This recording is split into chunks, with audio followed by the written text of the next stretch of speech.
Bom, pessoal, esse vídeo a gente vai comentar de maneira mais rapidinha alguns aspectos do Império Macedônico, né? A gente já falou um pouquinho sobre como Filipe II chega ao poder nesse império, e aí eu gostaria de falar um pouquinho mais sobre já o período do Alexandre e as conquistas que ele vai obter, tá? Primeiro, lembrando que ele, como filho do Filipe II, normalmente seria o sucessor dele. Só que na Macedônia a gente tinha muitos conflitos, né? Muitas guerras envolvendo a questão de sucessão. Na verdade não era só na Macedônia, mas lá especificamente era bem sangrento. Então ele teve que enfrentar algumas revoltas, alguns parentes, algumas pessoas para poder de fato assumir o trono da Macedônia.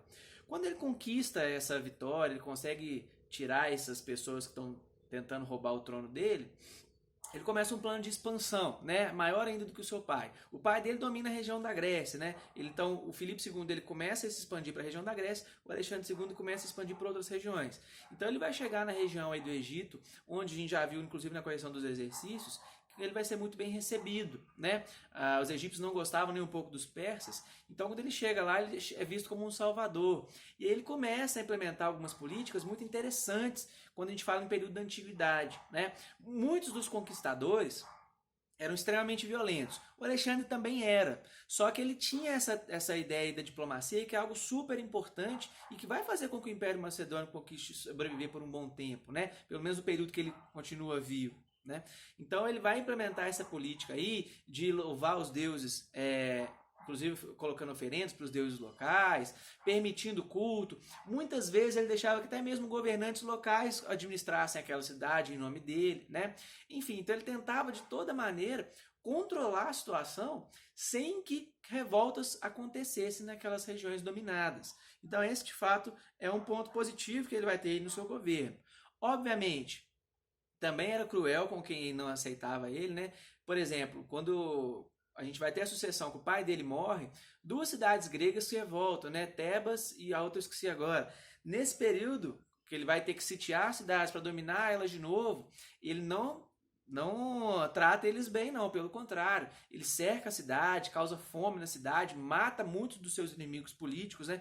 Então ele tenta usar a diplomacia, mas também utiliza dessa viés militar aí, com muitas mortes, muita perseguição também a seus opositores nesse sentido aí, tá? Então ele vai conquistando novos territórios. No Egito ele vai criar inclusive a cidade de Alexandria, que é talvez uma das cidades mais importantes da antiguidade, por causa do aquele porto que nós comentamos e por causa também da difusão cultural que vai acontecer ali.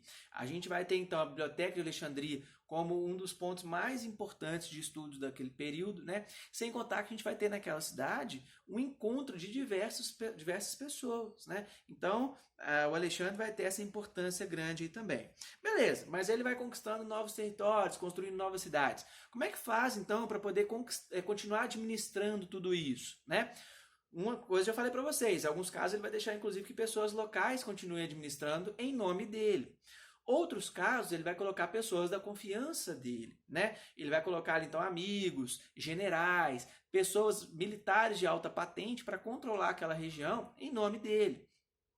Só que ele vai ter algumas coisas muito, muito interessantes de fazer nesse período aí, gente, e que são um pouco inéditas e que vão dar certo sim durante o governo dele.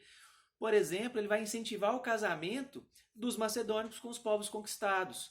Com isso, qual era a ideia dele? De gerar, no futuro, gerações que se identificassem com os macedônios. Né? Então, se ele traz um general da Macedônia casando com uma mulher lá, por exemplo, persa, né? Qual era a ideia? Que esse filho desse casamento já conseguisse entender a cultura macedônica e a partir dali aquele povo que está surgindo dessa união, então passa a entender e respeitar mais os macedônicos e aí a dominação fica mais fácil, não através das armas, mas porque as pessoas passam a ser da Macedônia.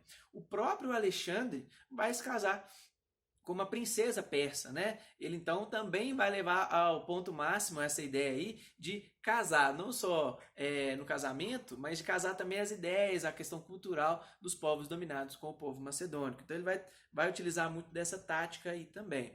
Vai aproveitar bastante das estruturas do Império Persa, né? Quando ele domina o território que os persas dominavam, ele vai passar a utilizar ali as estradas, ele vai utilizar muitas vezes até as satrápias, né? Que são as formas de divisão do governo que os persas já tinham. Então o Alexandre ele vai tentando pegar cada vez os pontos principais e positivos, obviamente, para ele, né, que já existiam naquelas localidades, para evitar exatamente, então, rebeliões e para permitir que aqueles povos conquistados, então, não se revoltassem, ok?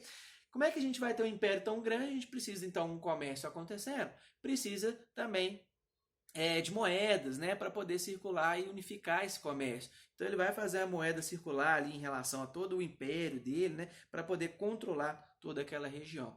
Então ele vai dominar a questão da economia aí, né, construindo portos em locais estratégicos, mandando produtos, fazendo trocas comerciais de diversos pontos do Império, inclusive a cidade de Alexandria, com a cidade de Pela, que era a capital da Macedônia, na Índia. Enfim, ele vai construindo cidades, vai implementando melhorias nas cidades que ele vai chegando, né, para poder fazer com que essas trocas comerciais aconteçam. Então, o Império fica cada vez mais rico nesse sentido, né? Aqui dá para vocês verem, gente, o roteiro que ele vai fazendo, né, nas conquistas dele, as cidades que ele está criando, ó, Alexandria, Aracosiana, Alexandria, várias dessas cidades então, que ele cria nesse momento em que ele está dominando.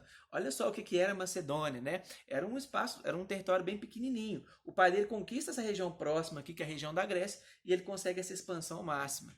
Ó, professor, nem parece tanta coisa. Gente, lembra que nessa época aqui, ó, a gente não tinha estradas igual hoje em dia, a gente não tinha automóveis, aviões, né? Os navios eram a fonte de locomoção mais rápida que tinha naquele momento, só que olha só, para chegar até aqui, muitas dessas rotas que ele vai fazer são terrestres, né?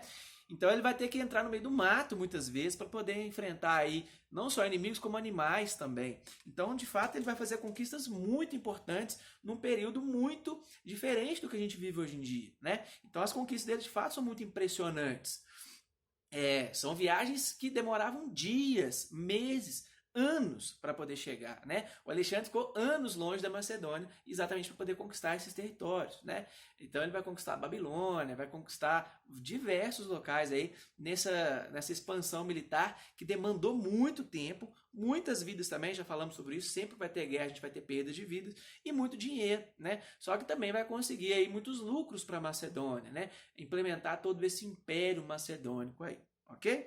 Bom, na semana que vem nós vamos falar um pouquinho mais aí sobre a questão aí da expansão da cultura grega, né? Que vai ser super importante ter esse apoio do Alexandre, mas eu acho que para a gente entender a questão da política, das divisões que ele vai fazer e desse avanço da economia, por hoje tá ok. Beleza, meninos?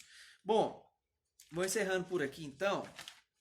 Na próxima aula, então, a gente comenta mais sobre esses detalhes aí, ok? Queria só mostrar para vocês essas imagens aqui, ó. Primeiro, uma imagem do Aristóteles ensinando Alexandre, né? Aristóteles, que é um dos grandes filósofos da Grécia e um dos grandes responsáveis também por Alexandre cultuar muito a cultura helênica, a cultura grega, né? E aqui uma iluminura mostrando exatamente o exército de Alexandre atravessando dois rios extremamente importantes aí que a gente já estudou esse ano, que é o Rio Tigre e o Rio Eufrates. Então, gente, dei uma lidinha também, já passei para vocês, mas quem ainda não leu, dê uma lidinha nessa parte aí do capítulo de atividades, que faz um resumo bem interessante sobre essas partes aí, ok? Na semana que vem a gente retoma, então, falando um pouquinho mais sobre esses avanços do Alexandre. Falou, gente. Tchau, tchau. Até mais.